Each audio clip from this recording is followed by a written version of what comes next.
খবর শুনেছিস? পলাশের ছেলে কাল রাতে আবার বিয়ে করেছে। সে কি গো, আগের মাসেই তোর বউ একটা লরিওয়ালার সাথে পালিয়ে গেল, আবার এত তাড়াতাড়ি বিয়েও করে ফেললো। তবে আর বলছি কি, এইটুকু শুনে আকাশ থেকে পড়লি, তাহলে হাঁড়ির খবর শুনলে কি করবি? কেন গো দিদি, আবার কি খবর জানলে? আরে বাবা, আমি তো তেমন কিছু জানিনি।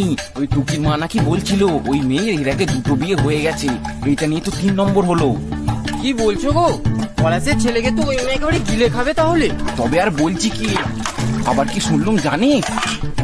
ওই মেয়ে নাকি 4 মাসের পোয়াতি, কাউকে বলিনিস যেন আবার। কিন্তু এসব তুমি কি করে জানলে? আরে বাবা, আজ সকালে যখন টাইম কলে জল আনতে এসেছিল তখনই তো দেখলুম শাড়ির কুচিটা একটু উপর দিকে তুলে পড়েছে, নেই নাই কিন্তু উপরে। পোয়াতির সময় যেমন পড়েছিলিস রে, মনে নেই?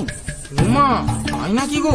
আর তুই কি ভাবলি পলাশের ছেলে ওই পোয়াতি মেয়েকে এমনি এমনি ঘরে তুলে নিল? তাহলে কেন ঘরে তুললো? আরে বাবা, টুকির মায়ের বাপের বাড়ির কাছে তো ওই মেয়ের বাড়ি, আর টুকির মাই তো বললো যে প্রথম স্বামীটার সাথে নাকি একটা বাচ্চা ফাচ্চা নেয়নি, আর দ্বিতীয় স্বামীটাও তো বাইরে থাকতো। তার মানে বুঝতে পারছিস পলাশ কেন ওই মেয়েকে ঘরে তুললো? সেটা আবার বুঝতে বাকি থাকে নাকি? পলাশের ছেলে কি আর এমনি এমনি করতে ওই 4 মাসের পোয়াতি মেয়েকে বিয়ে করে নেবে? যা বলেছিস, ওদের বংশটাই তো ওরকম নোংরা পাড়া। আমি যাচ্ছি এখন, তোর দাদাকে খেতে দিতে হবে, বিকেলে আলোচনা হবে। হ্যাঁ, Download ShareChat.